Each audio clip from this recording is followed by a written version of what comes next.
our speaker, Laskowski, who is celebrating 1 year completed year of professoring at MSU. And he's got this. Feels like a lot longer than that, actually.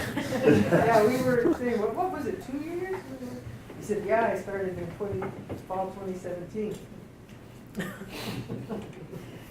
Drew was actually, he grew up in Helena and Denver, and became a geologist here around Butte, right? Yeah, I got dragged down on some expeditions to, well, do economic geology, but I was just looking for quartz crystals at that age, so. That's good. Yeah. Yeah. So his father was an exploration geologist. He did his bachelor's degree at William and Mary in Virginia, and he did his master's and PhD at University of Arizona. And this is Larry. Howdy. Yeah, and he's been at MSU since fall 2017, and he's been leapt right in, has a head map project that a student who was working on the Anaconda complex at Fiddler Lake this last summer, and hopefully he will continue working with students on the Anaconda complex that has a lot of issues, unresolved issues, like we all do. Anyway, enough about me. Take it away. All right, thanks, Colleen, and yeah, thanks for having me. I've recently started collaborating with a number of people here, mostly Colleen, and it's been really rewarding, and I'm really enjoying the work in the Anaconda Metamorphic Core Complex to the west of here. And I'll touch on some research related to that work. That's definitely in progress. It's a work in progress later on in this talk. So I just wanted to start off, who considers themselves really familiar with detrital zircon data? If you could just raise your hands. Okay, a couple people. So one of the things I'll do today is I will introduce some basic techniques of this method. So if you haven't seen many detrital zircon talks, hopefully this will be informative. If you have questions as I'm going through the data, I'm going to show some very large data sets. So if you have any questions and you want to ask them during the talk, I totally welcome that. So feel free to interrupt me. But yeah, the title of my talk is Detrital Zircon Records of Cordilleran Mountain Building, and not all of this is during the actual, what we think of as the Cordillera, the fold thrust belt, the arc magmatism, but this is also going to deal with how did we get the rocks that actually compose the Cordillera, how did they get there in the first place, and what was their sources. So I am a structural geologist, but I got my start doing uranium-lead geochronology with George Garrels at University of Arizona. So a lot of this research kind of stemmed from my master's degree, which was doing that, and then I actually went on to do my PhD in Tibet, where I was doing more rigorous field mapping and structural analysis. So it's not going to be a very structural heavy talk today. All right, so the main questions I want to address in this talk, they have to do with Cordilleran basins. And so we ended up with a bunch of sediment in the retroarc foreland basin and some extensional basins here in Montana and elsewhere. So here's just a figure from DeSelle's 2004 in the American Journal of Science. And what I want to know is, where did these sediments come from? What was the path they actually took to get here? And then what can we learn about the history, the tectonic history, by looking at the source and the timing of transport of these sediments? And actually, what I'm going to tell you today, or what my major conclusion is not a new idea. And I want to highlight that by looking at this figure and the title from this paper by Jonathan Patchett in 2009, which was actually published in the Journal of Science. And he used neodymium isotopic data applied to whole rock samples of sedimentary rocks throughout North America to figure out that, originally here, just straight from the abstract, between 600 and 450 million years ago, ancient continental shield sources dominated, and then around 450 million years old. And this depends on where you are. So actually in the east this is true, but in the west where we are this is not true. Around 450, detritus from the Caledonian Appalachian Mountains overwhelmed all the other sources. And he drew in some schematic arrows here. Sediment transport from the Appalachian foreland sort of axially and down to the southwest. I'll tell you today about how these sediments actually got all the way up to Montana during this time, a little bit later. And then I'll spend some time talking about how the Cordilleran retroarc fold thrust belt, the severe belt, actually recycled those sediments back into the foreland basin system. Doing a lot of outlines here. But yeah, I'll present some methods first. Then I'll get into the Paleozoic to Mesozoic history. This is during the development of the passive margin on the western U.S. And specifically focus on when and where did this Appalachian and Grenville-derived sediment march its way across the continent. Then finally, third, the retroarc foreland basin detrital zircon record. And then I do have a little bit of ongoing work I'll present that my student is really spearheading at Montana State. And I applied techniques of detrital zircon geochronology to try to do some provenance analysis on gold placers just west of here. So this technique is really exploding in the tectonics community. I was just at Geological Society of America meeting, and there's tons and tons of papers that utilize these techniques. And I think it's because detrital zircon geochronology is a really powerful tool. So we can go out to these landscapes where we have these exposed sedimentary rocks. You can separate zircons from them. You know, zircon's a perfect mineral because it favors uranium. It's very resistant in the geologic record, so it sticks around a long time.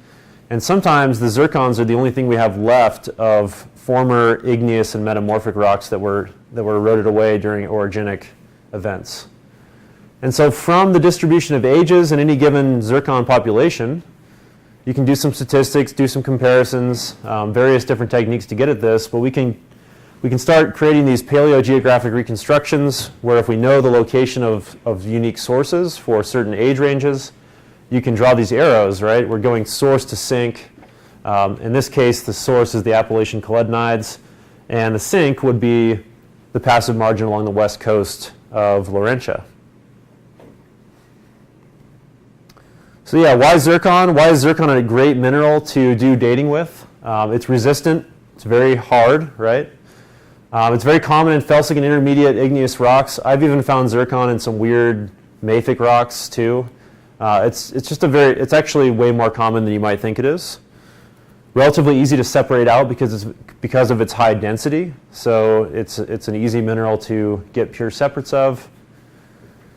It tends to reject common lead when it crystallizes, so you end up with a lot of uranium, which decays radiogenically over time, and then it excludes lead for the most part. And then whatever lead gets in there, common lead, we can correct out using various measurements with a mass spectrometer.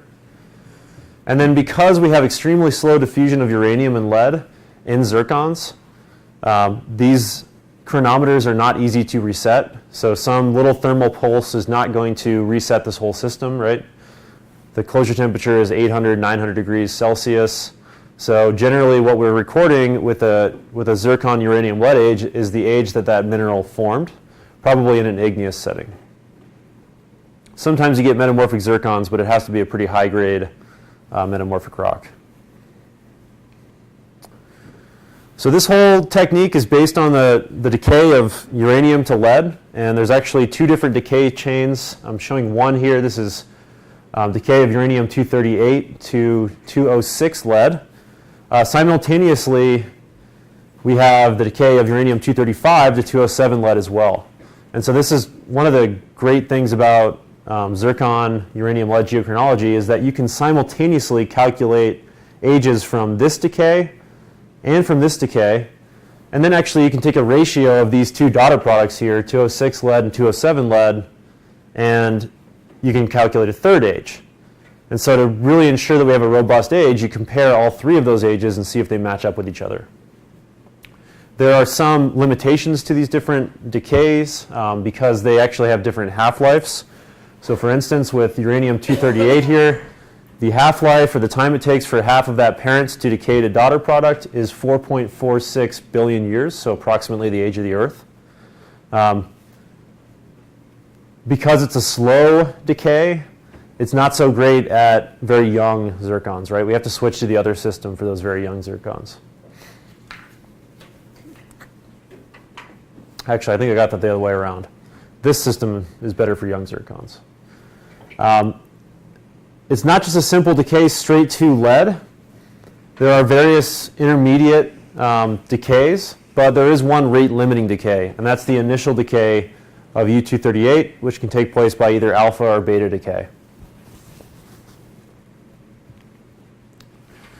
All right, so what do we do when we're actually conducting this technique? We collect samples. Typically for a sedimentary rock, I'll take about 2 Nalgene's worth of sample, crush it up using either a hand pulverizer, aided by your rock hammer, or you can use a jaw crusher, Beco, some sort of disc mill. And then, well, some people are actually going away from this, but this is how I've done all my mineral separations. We use a water table.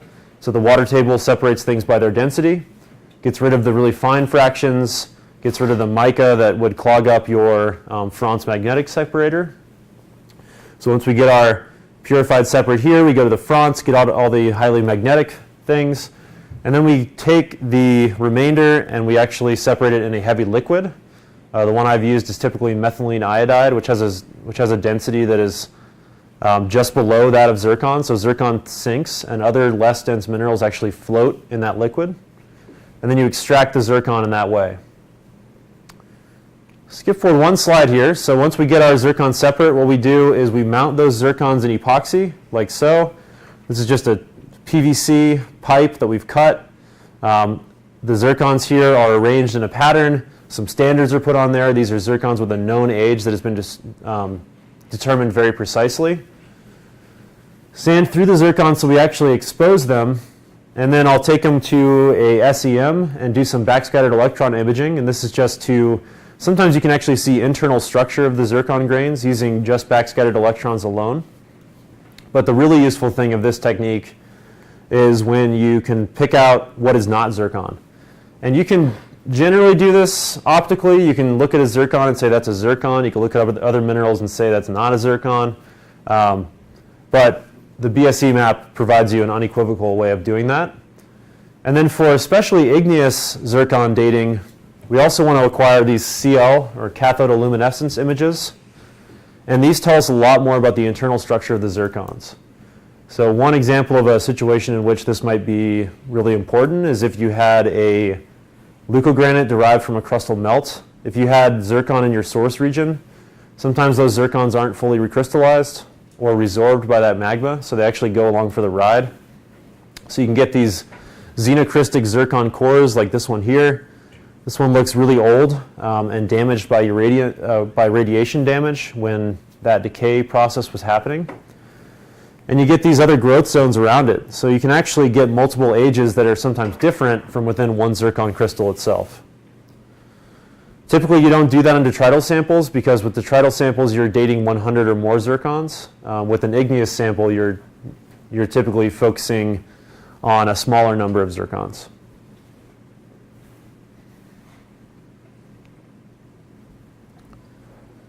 All right, so, well, any questions on zircon techniques before I move on? Yeah. What do you mean by high-grade metamorphism? How high?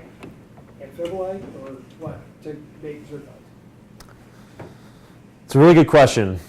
I don't think there's been a ton of experimental work figuring out exactly where you get new zircon growth.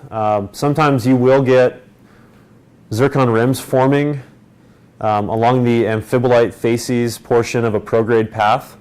And this is just based on other people's work that I've seen. I'm not exactly sure if it's well constrained where the new zircon grows. And I think it might have to do with what fluids are present, if you're zirconium saturated, of course.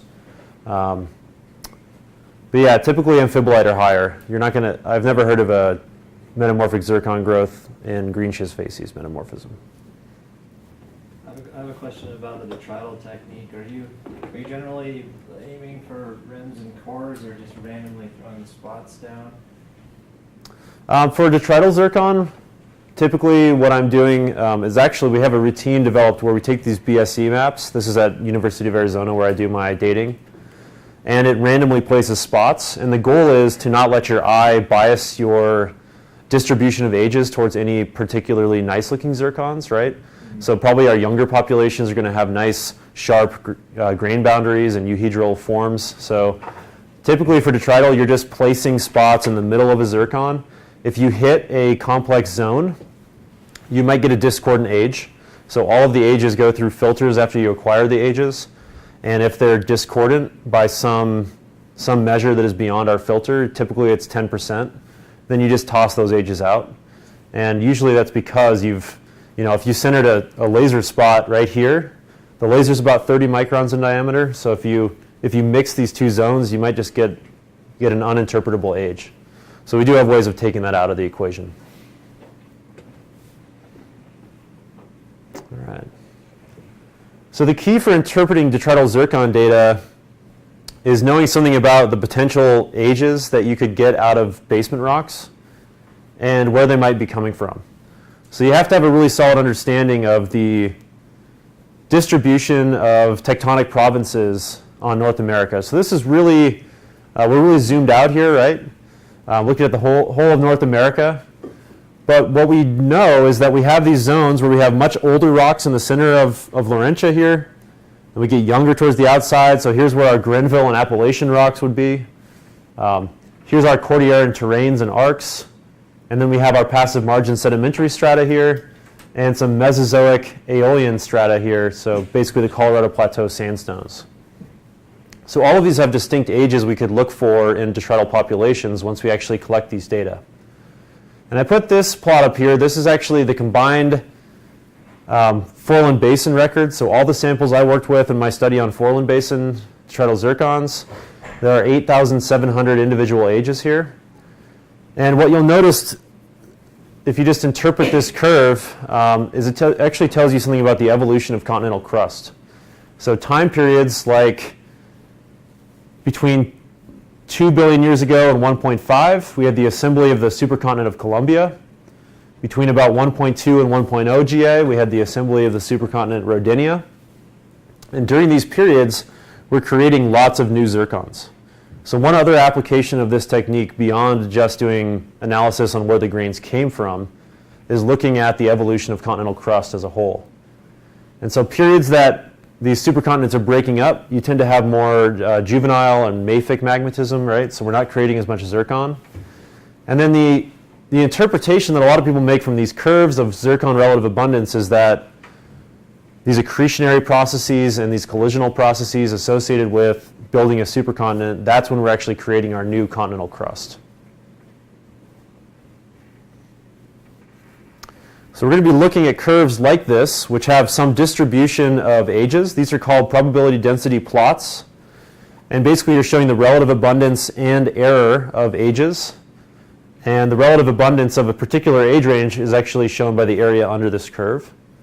So we'll be looking at curves like this and then comparing it to what we know about the bedrock ages that are present in North America. Sometimes you get things that are non-North American too, which is very interesting. And then trying to make some interpretations on where different sedimentary rocks came from. So this brings me to part one of the talk, focused on the Paleozoic and figuring out when the Appalachian-derived detritus got to Western North America. And so the data set that really inspired this work is published by my master's advisor, George Garrels. His name is all over this talk. He's kind of the, well, yeah, he does a lot of detrital zircon dating. But this is a collection of data from the Grand Canyon, going from the oldest layers to the youngest. These are all the sedimentary strata. So the bottom curve here is Cambrian to Silurian strata. And what he's doing in this plot is showing various age ranges of continental crust here. So this green box here is 1.8 to 2.0 billion year old portions of North America. So the cratonic interior here. Well, actually, a little bit younger. The Archean craton is actually right here in the black box. Yavapai Mazatzal right here.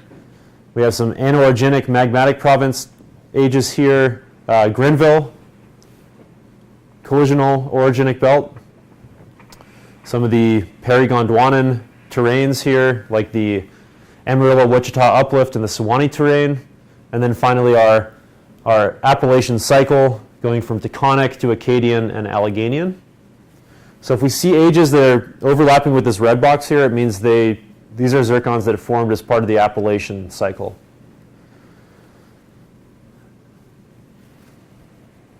So what George did in this plot is actually compare contemporaneous strata from the Grand Canyon to contemporaneous strata in the Appalachian origin to see if there's some connectivity between those two basins.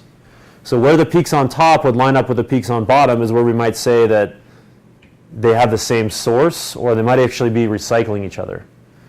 So we'll notice that as we go up through the Paleozoic, in Devonian time, there's not a very good match, although in Devonian strata in the Grand Canyon, you do start to get a couple of ages right there that must have been formed in the Appalachians.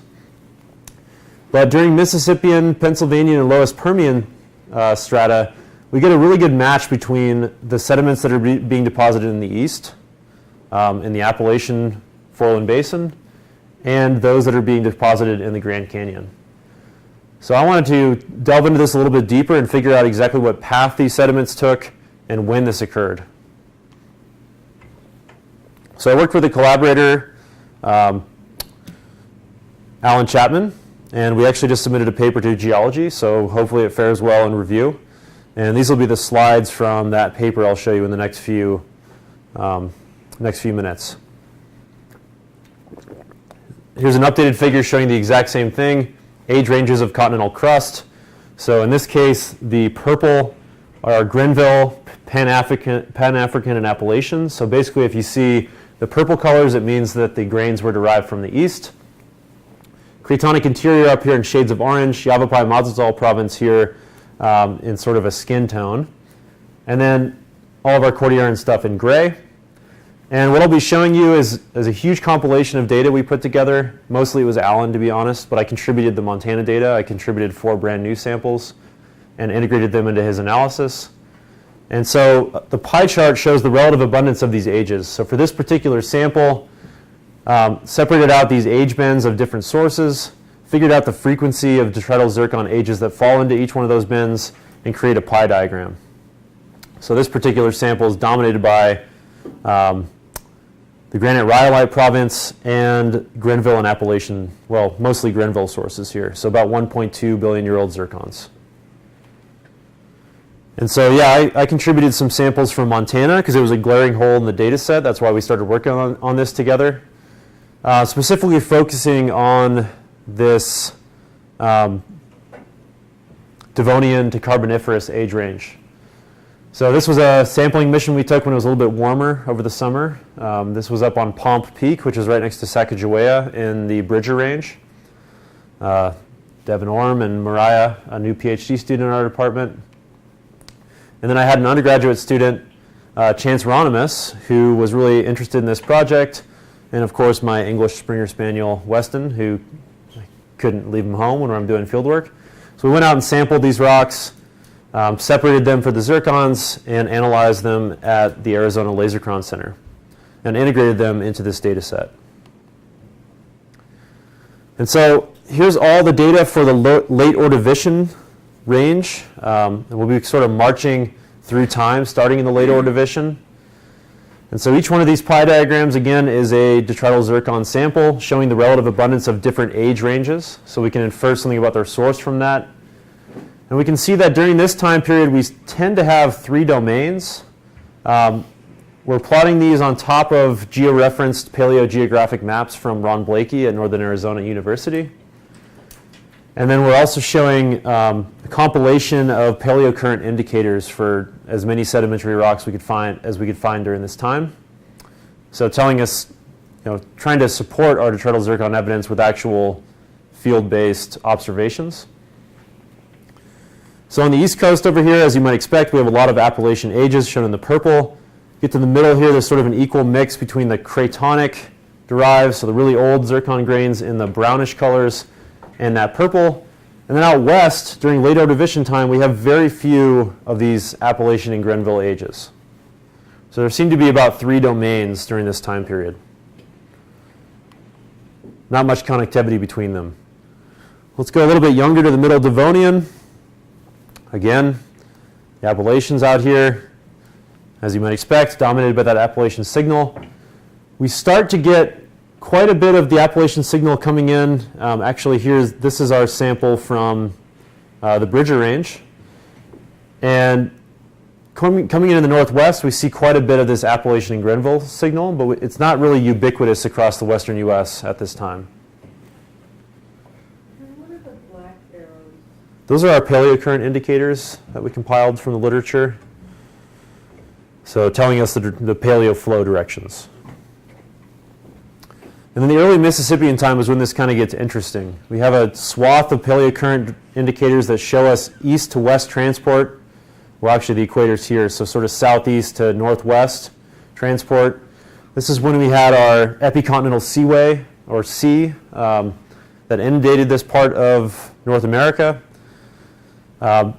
This was a really exciting sample. This is the Kibbe Formation from the Big Snowy Mountains, and it's chock full of Appalachian and Grenville grains. So this is one of the samples that I contributed, and somehow these grains must be getting from out here.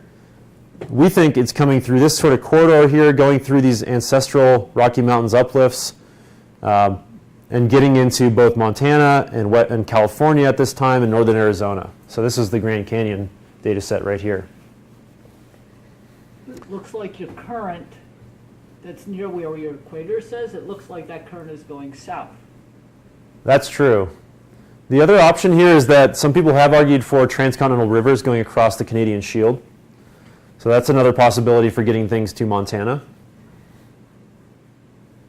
I think this is pretty well constrained for the southern samples. These paleocurrent data show a really nice corridor here, but I'm not sure we totally got a handle on Montana yet. Also, why can't the zircon with the 3/4 purple, half purple, I mean, that looks like that Appalachian zircon, have come from somewhere else, anywhere else? Well, the other options would be across the... Well, there were no terrains in the western side of the continent that could have supplied these ages, just knowing what we know about the bedrock geology.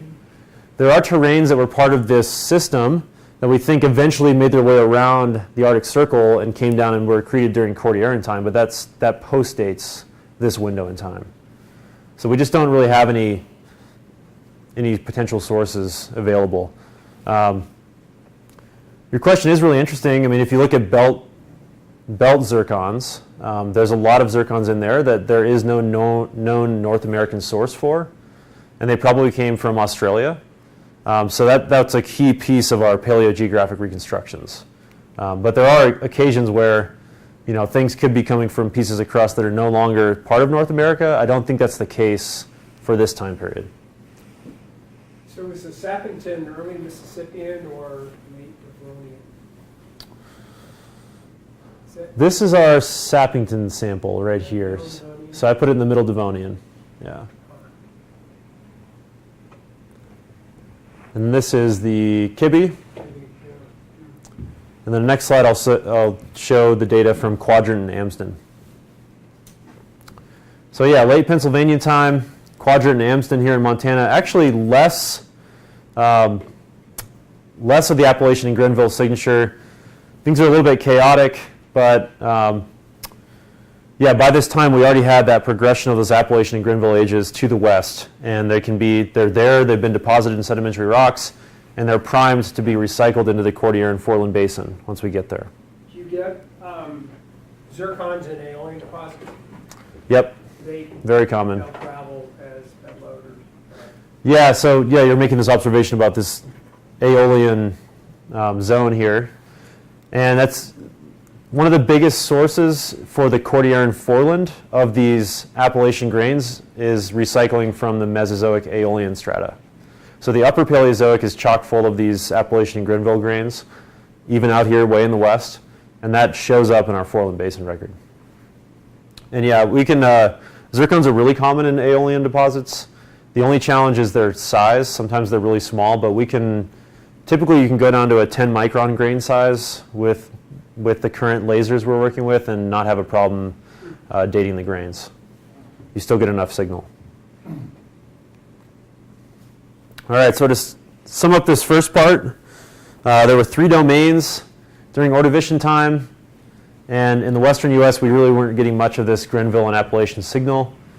Limited integration during Silurian to Devonian time, and then westward dispersal as far west as Southern California and Montana during early Mississippian time. So we're not the first people to tell this story. This has been shown by many other detrital zircon studies. But I think that Alan and I have put together some nice maps that are hopefully were informative on figuring out exactly where that sediment transport occurred. And so yeah, what's important going forward is the lower Paleozoic is dominated by Archean and Proterozoic basement rocks, signals, and then the upper Paleozoic has much more Appalachian and Grenville. All right, so during the Jurassic, of course, we had the onset of Cordilleran tectonism. So here's just a very schematic diagram of the architecture of the North American Cordillera. So here I'm considering all the different thrust belts as part of one eastward propagating orogenic wedge, and probably had some sort of high elevation plateau, much like the modern Andes do, with the frontal severe belt out to the east and then the foreland basin.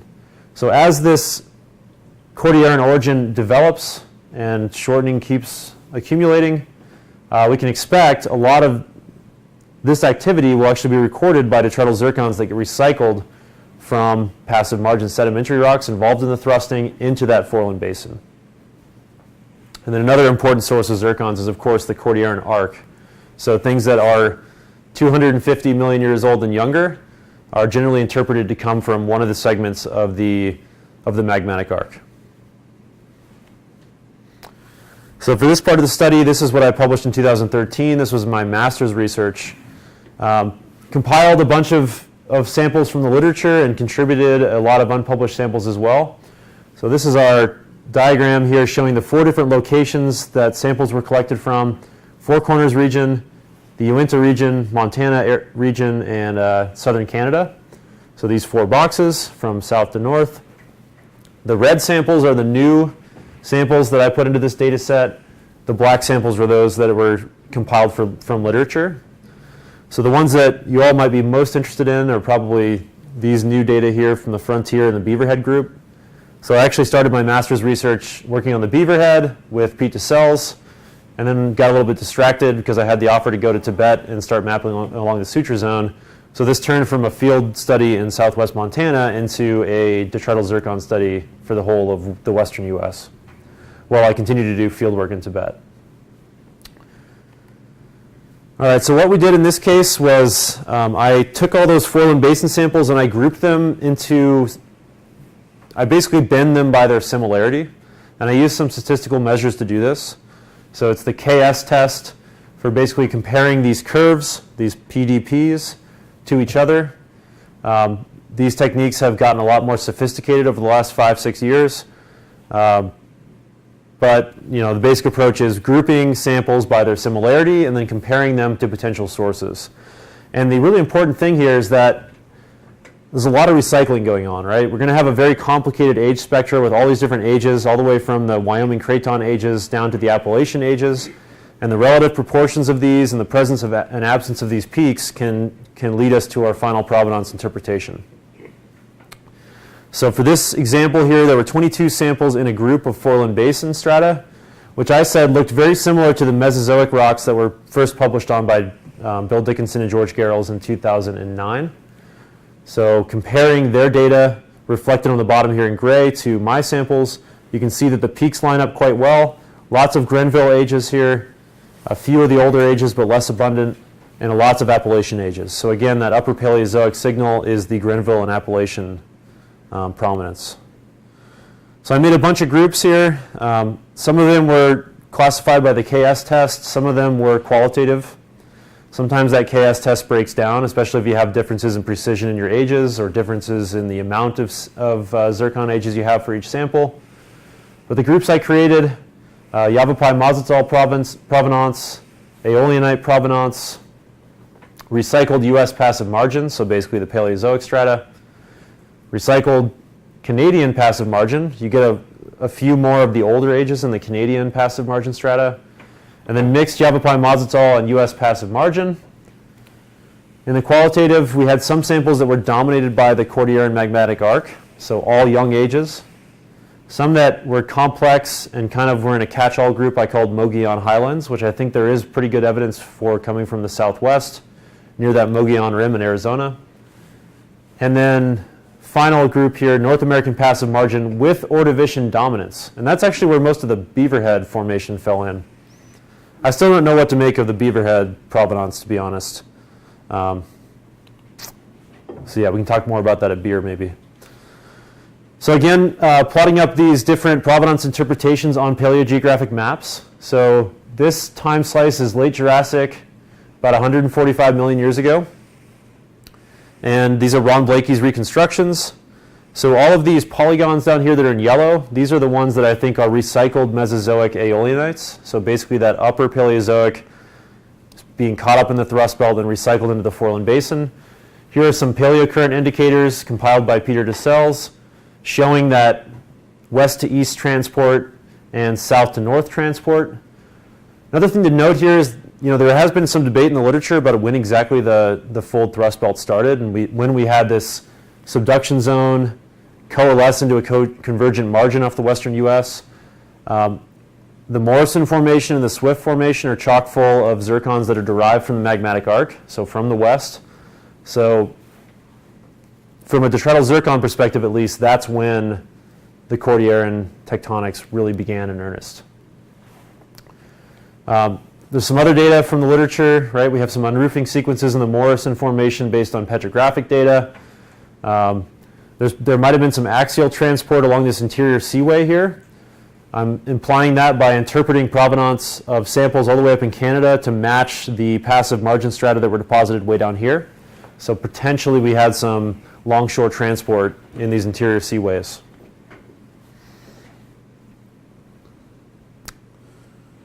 Yeah, and this time slice in general is dominated by that upper Paleozoic recycling. Go a little bit further in time to the early Cretaceous, about 130 to 100 million years ago. So this is all being plotted on the 100 MA time slice of the paleogeographic maps. So we're forming this fold thrust belt and arc system analogous to the modern Andes to some extent. And now we're still seeing a few of these recycled upper Paleozoic signatures, but we're getting more into sort of the older Paleozoic recycling. So I'm interpreting this as an unroofing trend through time. We also see the first appearance of a sample that is totally dominated by the magmatic arc.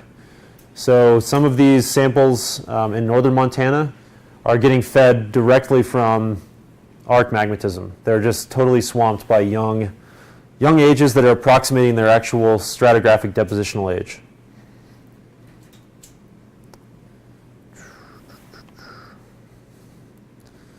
And then during the time period between about 100 and 84 million years ago, things get a little bit more complex. Well, we have the interior seaway forming too, so I don't actually have a ton of samples during this time window. We're still getting some recycling of the Paleozoic, lower Paleozoic, and upper Paleozoic with the yellow here. But this is when we first pick up detrital zircon samples that really only have Yavapai Mazatzal ages in them, and I interpret that as being local derivation from the basement. So depending on how you interpret this, you could argue that this might be when the earliest laramide-style structures start to be exhumed. There are places that are technically within the severe belt where you have basement-involved structural culminations. They could also be feeding sediment to these samples. Might also be the ancestral Rockies, recycled out of the Morrison.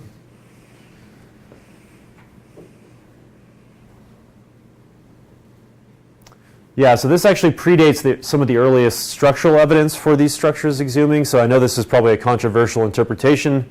Take home is that we have a couple samples deposited out here in this part of the world that are just chock full of ages derived from the Yavapai Mazatzal province basement. So interpret that as you will.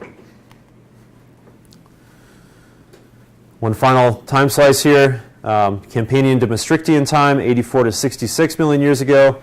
Northern Montana, we have arc dominance, probably associated with the Idaho boulder batholiths.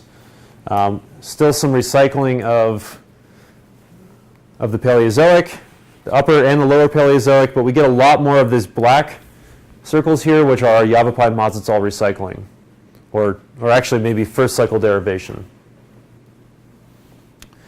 And then what's kind of, I interpreted these yellow.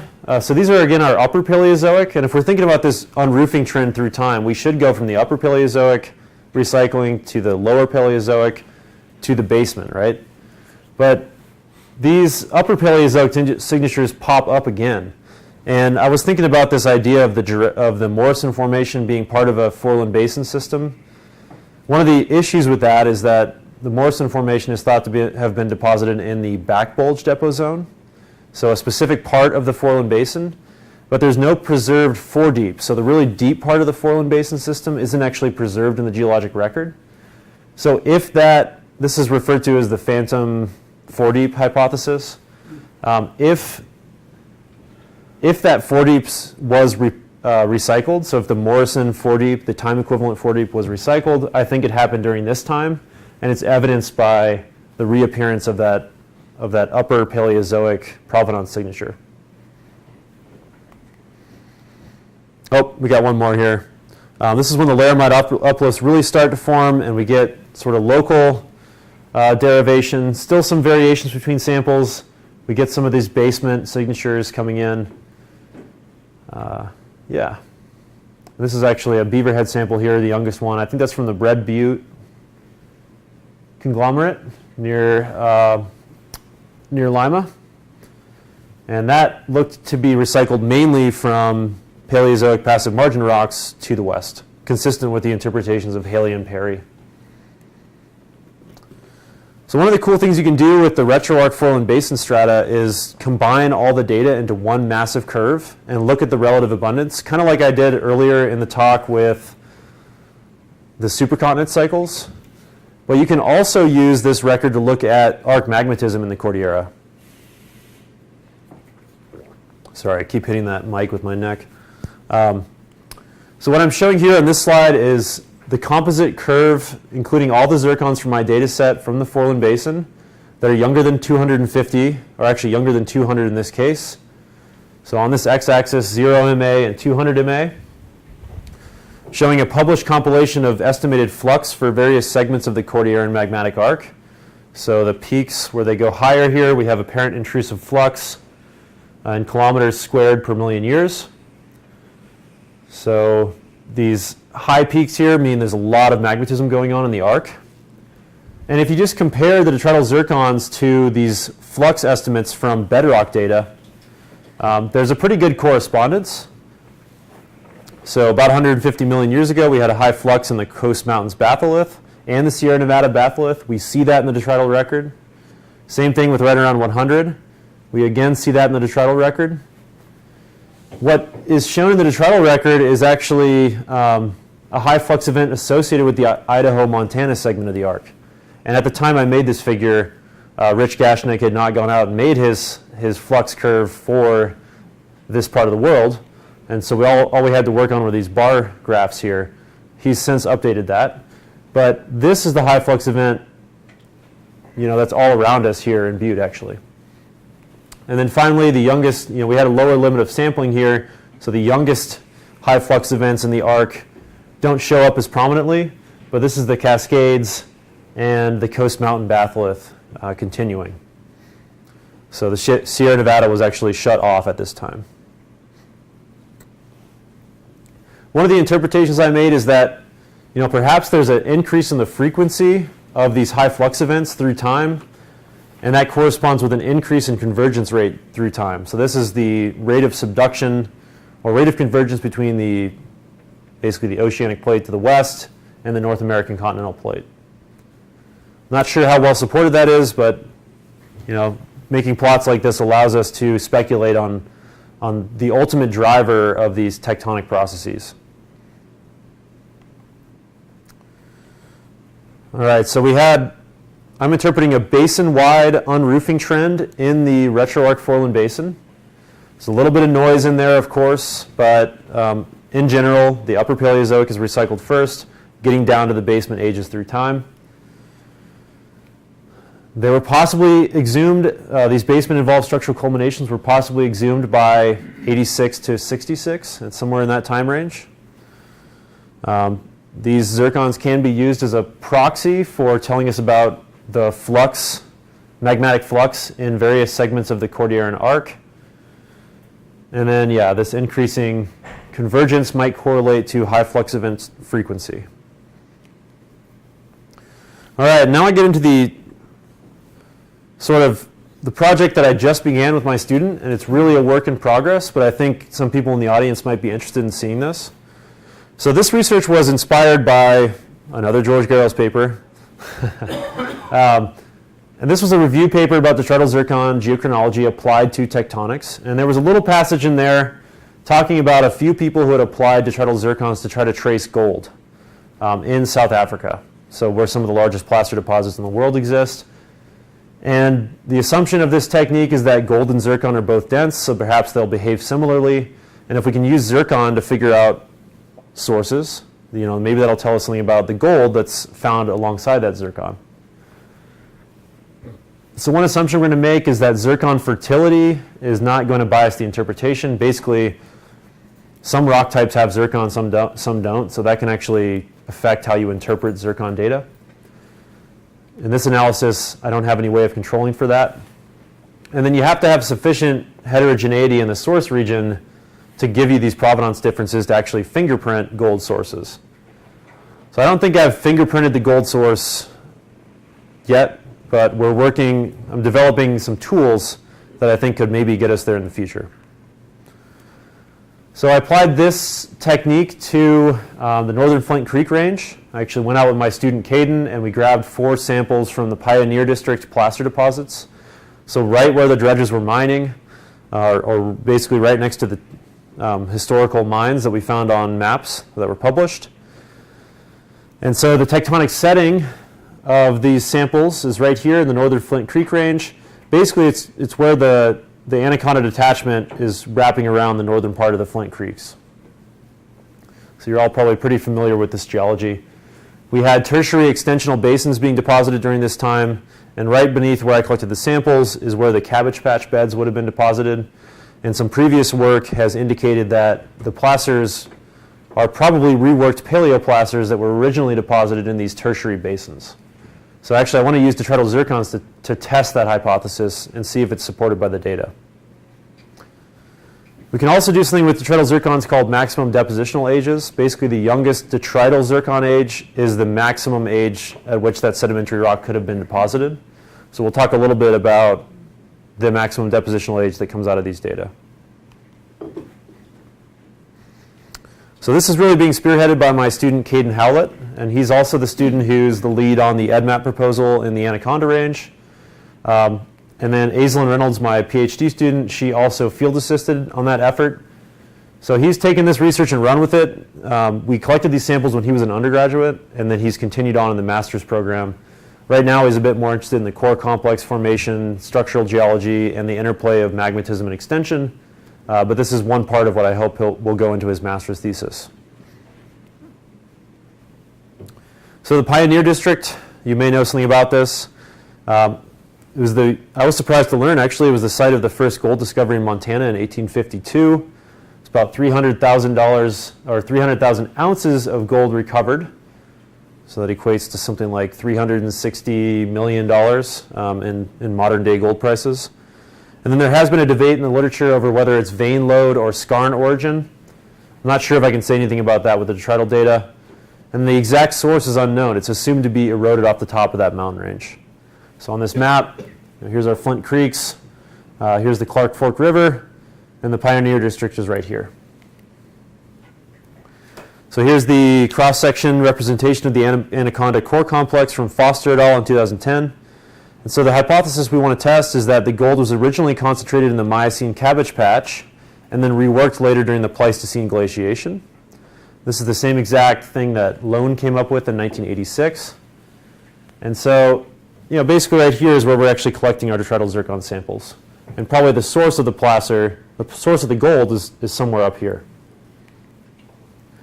So this is where we grabbed the samples. We mapped out here the Royal Stock, which is a late Cretaceous intrusive, probably had something to do with the generation of this gold in the first place.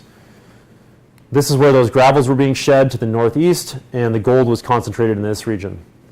It kind of freaked me out a little bit because I was sampling Quaternary glacial deposits, which I've never done before. And then we came across one of the old dredges in this area as well. So here's the data.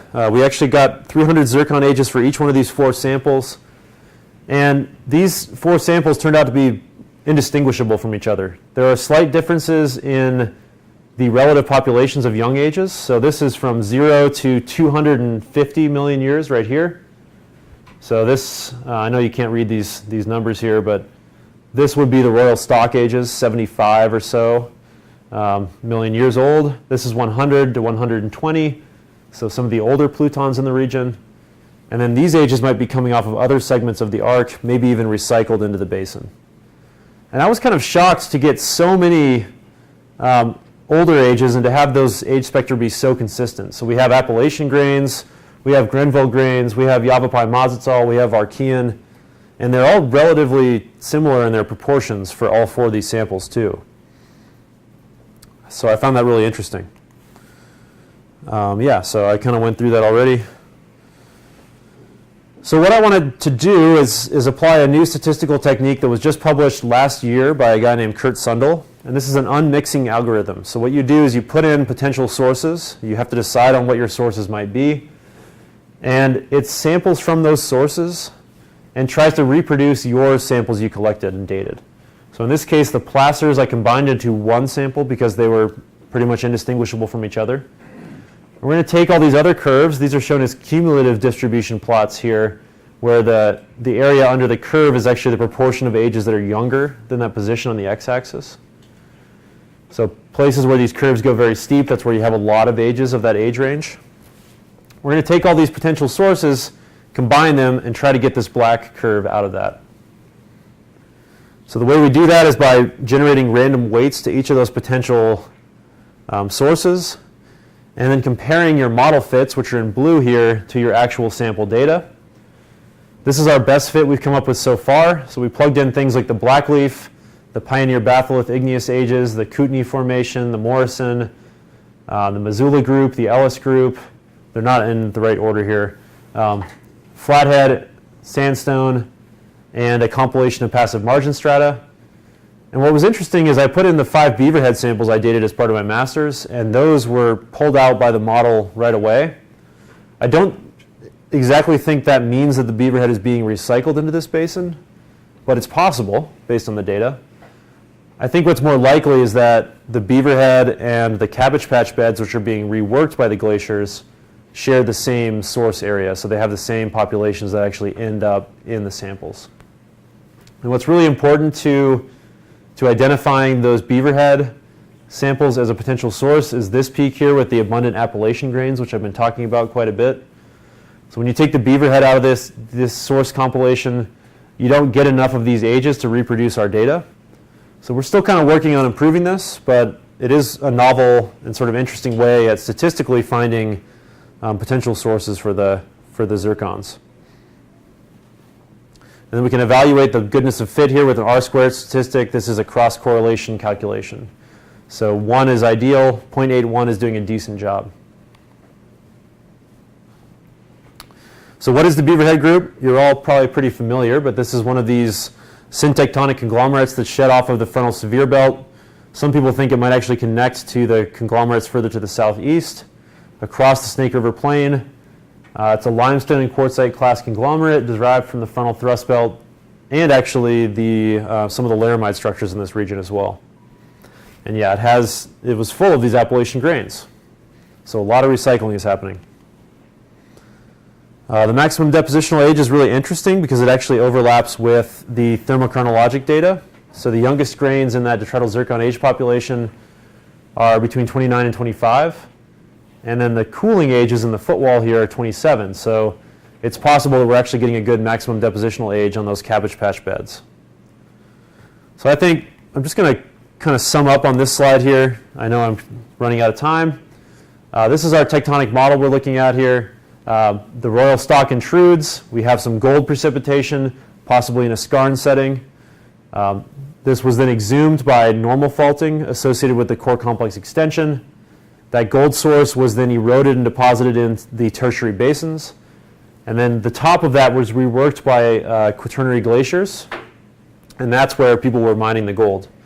And I think the really mixed and recycled signatures of that detrital zircon data support the fact that we're getting potentially input from both the Royal Stock and the cover rocks, right? It's not coming directly out of the Royal Stock. And the similarity between all 4 samples, despite the fact that they're in 4 different drainage basins, actually might tell us that this model of recycling or reworking the underlying conglomerates might in fact be true. So working on developing this technique. I'm not super confident in those interpretations right now, but I think it is an interesting way to look at placer source with a new technique that was developed in the last 15, 20 years. So I will leave these up here, and we'll take any questions you might have. Thanks.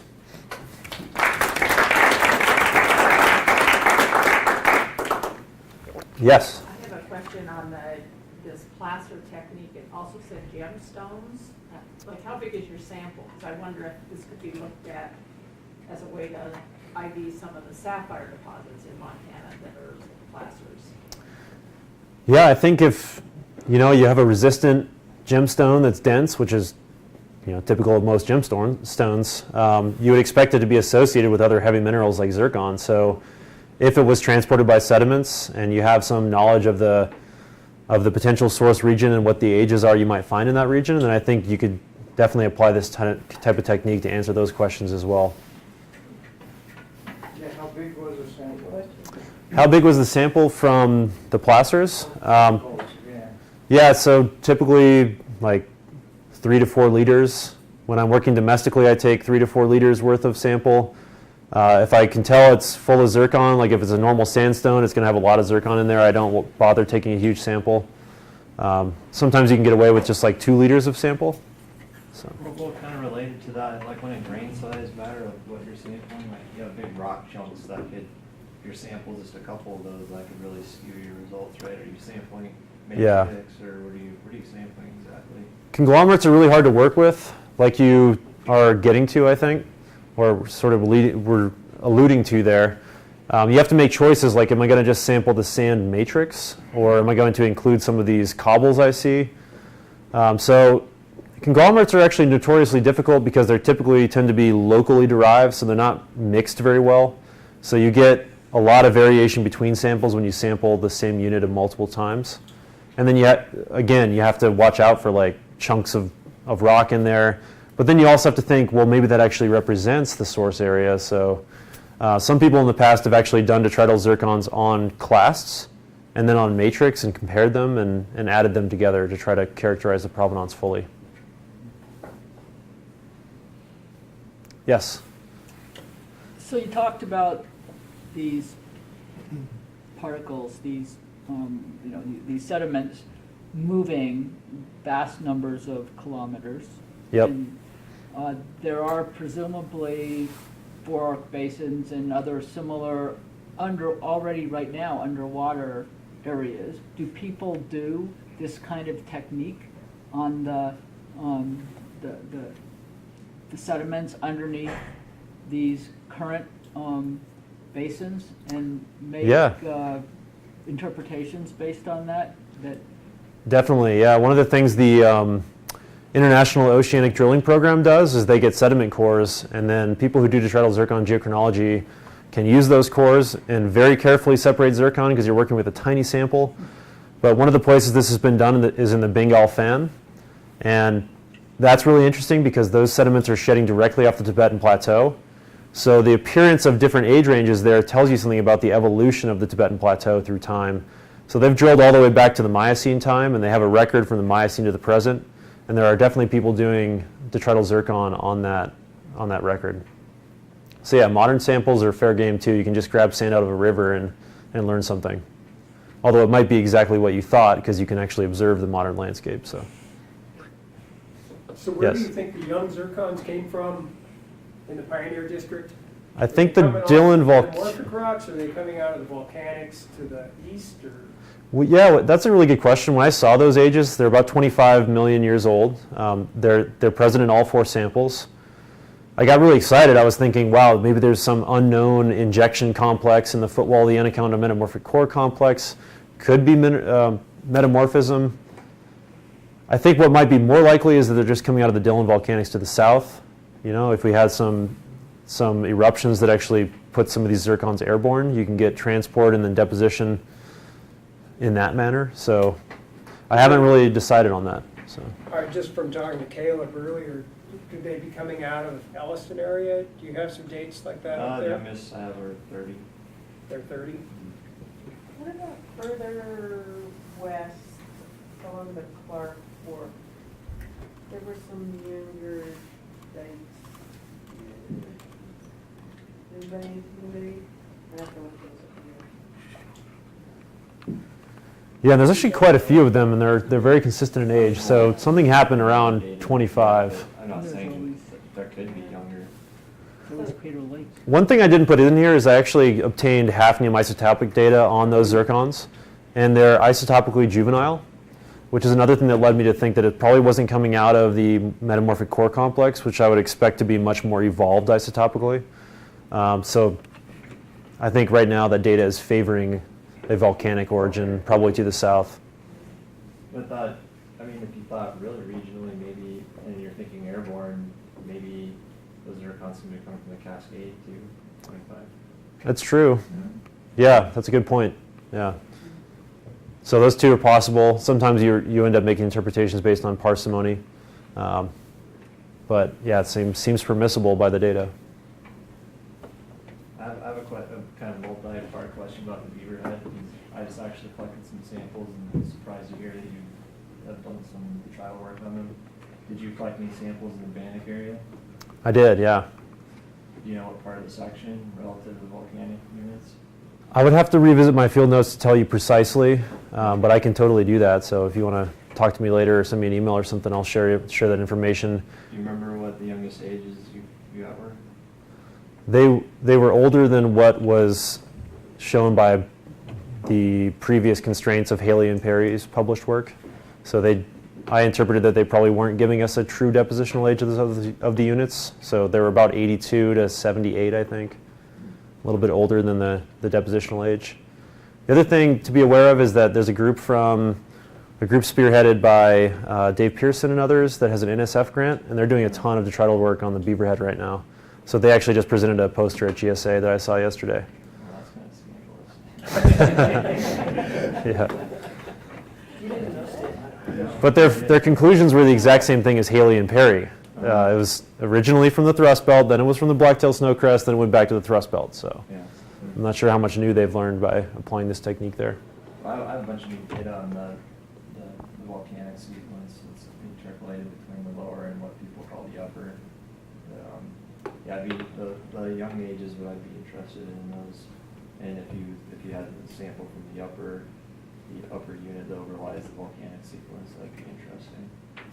Yeah, I'll take a look at my figures and my field notes, and if you send me an email, I'll definitely share that data with you. It's all published, but it's very hard to find in that huge data set. So. I have a really egghead question. The Inuit and orogeny, I noticed that one didn't figure into any of your possible sources. Is that because nobody knows anything about it? Because I know I don't know anything about it. I don't know much about it, so honestly, I don't have a great answer to your question. Could you give me some information on the age and things? I Or think it's Devonian. Devonian? I made that up. I mean, I think it's Devonian too. Possible. Yeah, Yeah. it's very understudied. Sometimes you definitely have to simplify the geology to look at these continental scale things. So sometimes we, lump things into age ranges. So some of the details might be a little bit lacking. Well, I noticed that some of your paleo currents, like in Canada, were towards the south. They're going from north to south. So, would it be possible that the Inuit was a source for some of those? Definitely. Yeah. One thing I see showing up in a lot of detrital zircon samples is the trans-Hudson orogeny, which is a bit closer, but that's things being transported from the northeast to the southwest. So.